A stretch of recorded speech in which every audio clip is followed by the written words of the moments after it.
रात के आवरण में रशीद शांत सड़क पर गश्त लगाता है। उसकी चौकस निगाहें दुकानों को स्कैन करती हैं। धातु की चमक ने उसका ध्यान खींचा, क्योंकि युवा रिफत एक छोटी सी दुकान के ताले से जूझ रहा था। रशीद तेजी से आगे बढ़ता है। उसके कदमों की आहट फुटपाथ पर शांत है। लड़के के करीब आ रहा है। रिफ्त जम जाता है। पकड़े जाने पर उसका युवा चेहरा डर और निराशा से भरा हुआ है। रशीद की गंभीर निगाहें थोड़ी नरम पड़ जाती हैं, क्योंकि वह लड़के को पकड़ लेता है।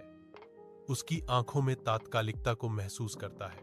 आंसू भरते हुए रिफ्त चिल्लाती है, मेरी मां बीमार है और मेरे पास पैसे नहीं है। रशीद रिफ्त की मां को अस्पताल के बांझ हॉल से गुजरते हुए मार्गदर्शन करता है। उनकी निराशाजनक यात्रा में आशा की किरण। डॉक्टर उसके चारों ओर मंडराते हैं। उनकी हरकतें सटीक और तत्काल होती हैं, जो टूटे हुए को ठीक करने के लिए लड़ रहे हैं। रिफत रशीद के बगल में खड़ा है। उसके चेहरे पर आंसू बह रहे हैं। राहत और भारी आभार का मिश्रण हर रेखा में अंकित है। भावुकता से भरी आवाज में रिफ्त रशीद की ओर देखता है और कहता है, आपने मेरी मां की जान बचाई। मैं आपका बहुत आभारी हूं। रशीद रिफ्त की आंखों से मिलता है। उसका भाव दृढ़ विश्वास से भरा है। उसकी आंखों में एक नए मार्ग का वादा है। अपराध कोई समाधान नहीं है, रशीद कहते हैं। उनकी आवाज नए आशावाद से गूंज रही है। मैं आपको एक अच्छी नौकरी खोजने में मदद करूंगा। सूरज की रोशनी आधुनिक कार्यालय भवन को नहलाती है।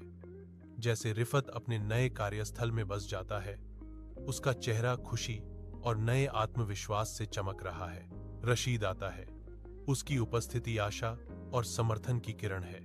रिफ्त की आवाज भावना से भरी हुई है, क्योंकि वह अपनी कृतज्ञता व्यक्त करता है। आपने मुझे एक नया जीवन दिया है। उसकी आंखों में ईमानदारी चमकती है। मैं फिर कभी गलत रास्ते पर नहीं जाऊंगा। आप सिर्फ एक पुलिस अधिकारी नहीं हैं, आप मेरे अभिभावक हैं। रशीद मुस्कुराते हैं। रिफ्त के शब्दों से उनका दिल छू गया। मुझे खुशी है कि मैं आपकी मदद कर सका, रशीद जवाब देता है। उसकी शांत संतुष्टि उज्ज्वल खुले स्थान में स्पष्ट है।